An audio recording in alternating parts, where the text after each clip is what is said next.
I am SS Kalaiselvi of ECE department. I am going to present a case study on the topic of diffusion and drift currents from Unit 1 Semiconductor Diode of Electronic Devices subject. Drift and diffusion currents. The flow of charge, that is current through a semiconductor material, are of two types, namely drift and diffusion.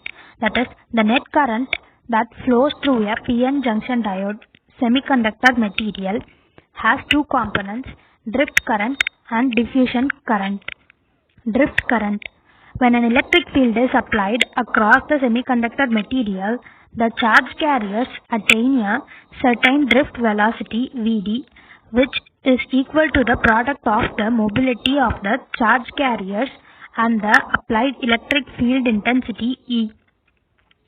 Drift velocity Vd equal to mobility of the charge carriers into applied electric field intensity. Holes move towards the negative terminal of the battery and electrons move towards the positive terminal of the battery.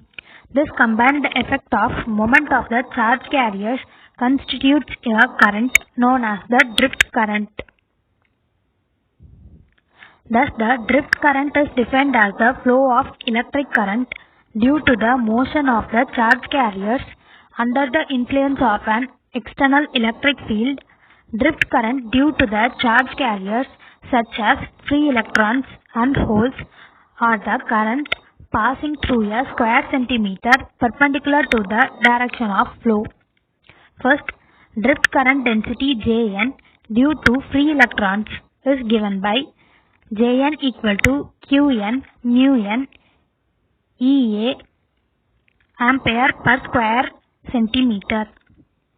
Second, drift current density Jp due to holes is given by Jp equal to Qp mu p Ea ampere per square centimeter, where n number of free electrons per cubic centimeter, p number of holes per cubic centimeter, mu n mobility of electrons, mu p mobility of holes, E applied electric field intensity, Q charge of an electron. Diffusion current. It is possible for an electric current to flow in a semiconductor even in the absence of the applied voltage, provided a concentration gradient exists in the material.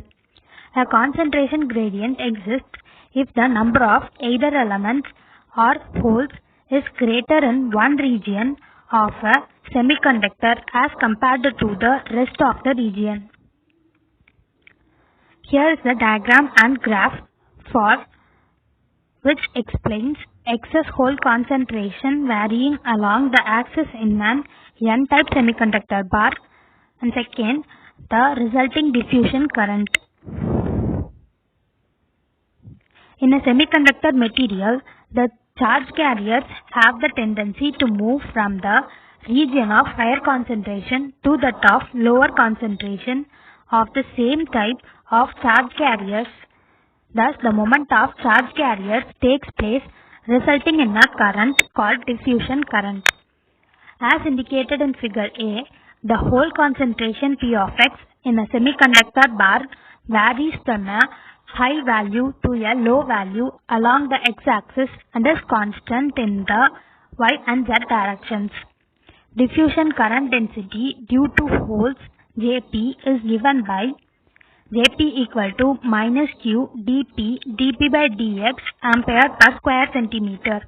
Since the hole density P of x decreases with increasing x, as shown in figure B, dp by dx is negative and the minus sign in equation is needed in order that Jp has positive sign in the positive x direction. Diffusion current density due to free electrons is given by Jn equal to minus Q dn by dx ampere per square centimeter, where dn by dx concentration gradient for electrons, dp by dx is the concentration gradient for holes, dn and dp are diffusion coefficients for electrons and holes. Total current. The total current in a semiconductor is the sum of both drift and diffusion currents, that is given by Jp equal to Qp nu p E minus Q dp by dx. Similarly, the total current density for an n-type semiconductor is given by Jn equal to Qp mu n E plus Q dn by dx. Thank you.